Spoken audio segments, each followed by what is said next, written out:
for Ms. Anna and Ms. Ruka to sign the contract. As we welcome you, Ms. Ruka. Magandang araw sa lahat, welcome po ulit dito sa atin channel ang Biyahe y Comida. Maraming salamat sa lahat ng nag-subscribe, indeed. Punta tayo sa atin topic, March 11, 2025. Rufa Gutierrez, ayaw nang sumali ulit sa beauty pageant. Rufa Gutierrez, mas gustong maging mentor ng aspiring beauty queens. Sa edad na 50, nakatatanggap pa rin ng mga alok si Rufa Gutierrez na lumahok sa international beauty pageant, pero tinanggihan niya. Si Rufa ang kinatawan ng Pilipinas sa 47th Miss World na idinaos sa Sun City, South Africa, noong November 1993. Siya ang nagwaging second princess o second runner-up. Nang magkaedad, marami ang interesadong isali pa rin siya sa mga beauty pageant. Ipinakilala si Rufa bilang Lux Skin Ambassadress nitong Martes ng hapon, March 11, 2025. Sa naganap na contract signing nila ni Lux Skin CEO Ana Magkawas, sinabi ni Rufa na hindi na siya sasali sa mga beauty pageant. Saad ng actress beauty queen, ang daming offers sa akin through the years na talagang sumali. I think even during the pandemic, pinapasali nila ako sa kung ano-anong mga beauty pageant. But, honestly, I've been there, done that. Nais daw ni Rufa tulungan na lamang ang mga kabataang babae na nangangarap maging beauty queen.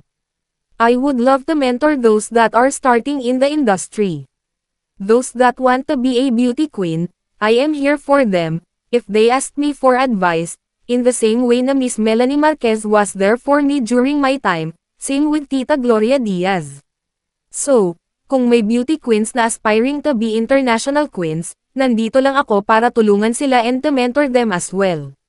Bukod sa pagsasalita ng tapos na hindi na siya lalahok sa mga beauty pageant, ikinwento ni Rufa ang mga naranasan nang tumuntong siya sa edad na 50 noong June 24, 2024. Hindi raw ito naging madali para sa kanya. I am embracing it in full force kasi prior to be turning 50, I was really anxious. Sabi ko, oh my God. Alam mo, parang 3 months akong umiiyak. Nagpa-flashback lahat ng mga nangyari sa buhay ko na how I wish I was 20 again. Ganoon pala, ano, I don't know for the other ladies out there that are the same age, parang nagpa-flashback yung youth ko. So when I turned 50, sabi ko, you know what, I should just embrace it kasi it's a blessing to be still alive, to be still healthy, to still have work at my age.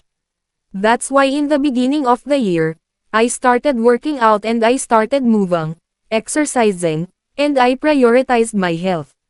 Always naman talaga na pina-prioritize ko yung self-love and self-care. Pero ngayon talaga, mas double pa yung effort, yung conscious effort ko. Dahil, golden girl, na siya, mas naging maalaga si Rufa sa sarili. Pagbabahagi niya, now that I am 50 years old, hindi na ako nagsisinungaling, pwede ninyo naman i-google. Hindi na ako pwedeng magsinungaling, I'm 25 years old.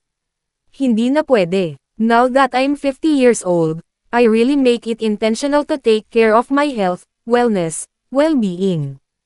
And now that it's Women's Month, I just wanna share to all of you, sa lahat ng mga kababaihan na kailangan talaga nating alagaan ang mga sarili natin. Take care of what we eat, count our calories, mag-gym tayo, mag-exercise tayo, kahit natamad paminsan-minsan. Kailangan gumalaw-galaw yung mga katawan natin. Hindi na pwede ang shortcuts when it comes to health, wellness and beauty. At yan ang atin latest showbiz chika update for today, huwag kalimutan mag-subscribe. Click the notification bell for more showbiz chika updates, like and share the video at suportahan po ang atin Facebook page. Maraming salamat sa lahat ng nag-subscribe, indeed. Magandang buhay sa lahat, adios.